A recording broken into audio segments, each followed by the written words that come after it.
नमस्कार। आज हम जॉर्डन पीटरसन की एक काफ़ी प्रभावशाली किताब 12 रूल्स फॉर लाइफ पर बात करने वाले हैं।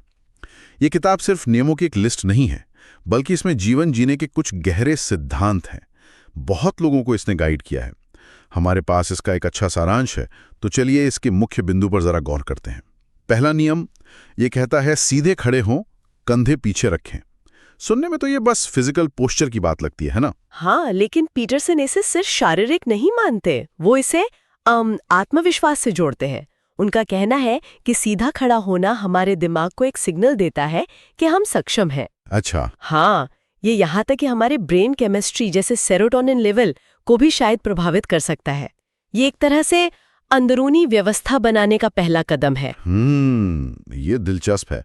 मतलब ये सिर्फ बाहर दिखने वाली चीज नहीं है। यानी व्यवस्था और केओस यानी अराजकता, उसकी झलक मिलती है। सीधे खड़े होना एक तरह से अपने अंदर की उथल-पुथल को कंट्रोल करना है, व्यवस्था लाना है। सही। और इसी से जुड़ा हुआ लगता है दूसरा नियम, खुद का ख्याल वैसे रखें जैसे आप किसी और का रखते हैं, जिसकी आप जिम्मेदारी लेते हैं। हाँ, ये बहुत जरूरी बात है। हम अक्सर दूसरों का तो बहुत ध्यान रखते हैं, उनकी दवा का टाइम, उनकी जरूरतें, बिल्कुल पर अपनी बारी आने पर शायद उतने कॉन्शियस नहीं होते। सही कहा। ये नियम सेल्फ वर्थ मतलब आत्ममूल्य और खुद की देखभाल की जो जिम्मेदारी है उस पर जोर देता है। और फिर तीसरा नियम है दोस्तों के बारे में।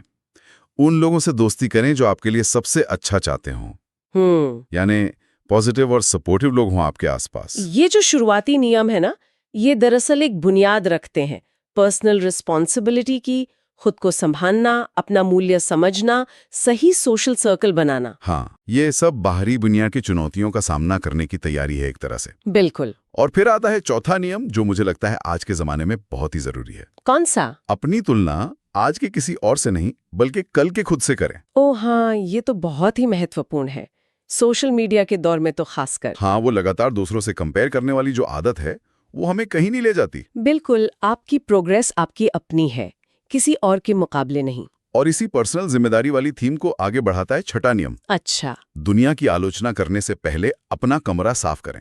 ये सुनने में थोड़ा अजीब लग सकता है, पर इसका मतलब गहरा है। मतलब बड़ी समस्याओं पर उंगली उठाने से पहले अपनी जिंदगी की छोटी छोटी जो अव्यवस्थाएं हैं, पहले उन्हें ठीक करो। हाँ, अपनी जिम्मेदारियां निभाएं। सही बात। और जिम्मेदारी से ही जुड़ा है सातवां नियम भी। हाँ, बताइए। वो करें जो सार्थक हो, मतलब मीनिंगफुल हो, ना कि वो जो सिर्फ आसान या एक्सपीडियंट हो। ये गहरा है। पीटरसन का मानना है कि जीवन का असली अर्थ मुश्किलों का सामना करने में, जिम्मेदारी उठाने में मिलता है, ना कि हमेशा आसान रास्ता चुनने में। सही कहा।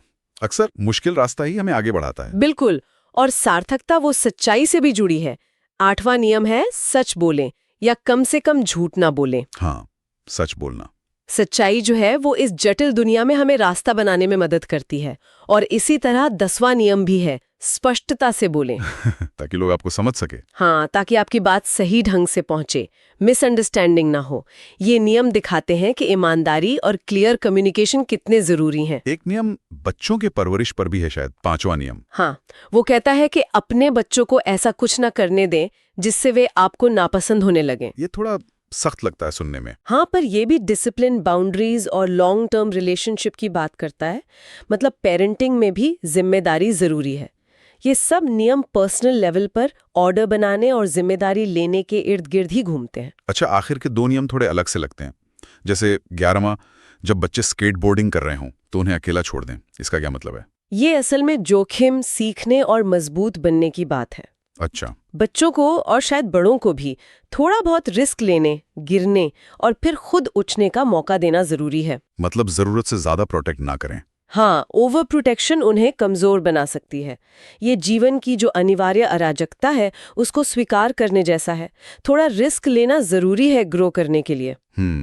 और 12वां नियम, अगर आपको रास्ते में कोई बिल्ली मिले तो उसे प्यार करें। ये तो बड़ा पोएटिक सा लगता है। हाँ, ये है भी वैसा ही। ये सिंबॉलिक है। किस चीज का?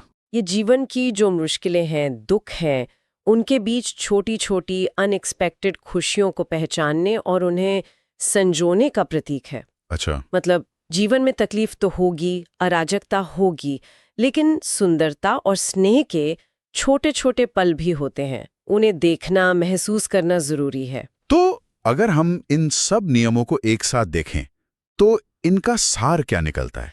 मेरे ख्याल से ये किताब अनुशासन, जिम्मेदारी, सच्चाई और मीनिंग यानी अर्थ की तलाश पर जोर देती है। हाँ, ये सिर्फ सक्सेस के टिप्स नहीं है। नहीं, बिल्कुल नहीं।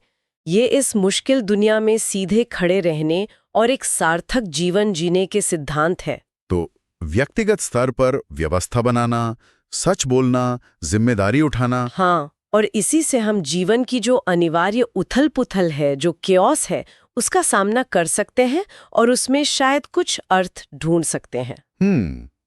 ये पूरी चर्चा एक सवाल जरूर मन में छोड़ जाती है क्या? कि अगर जीवन का अर्थ और समाधान व्यक्तिगत जिम्मेदारी और व्यवस्था में इतना ज्यादा है, तो फिर समाज की जो बड़ी संरचनात्मक समस्याएं हैं या जो बाहरी चुनौतियां हैं जिनका हम पर कोई कंट्रोल नहीं, उनका इसमें क्या स्थान है?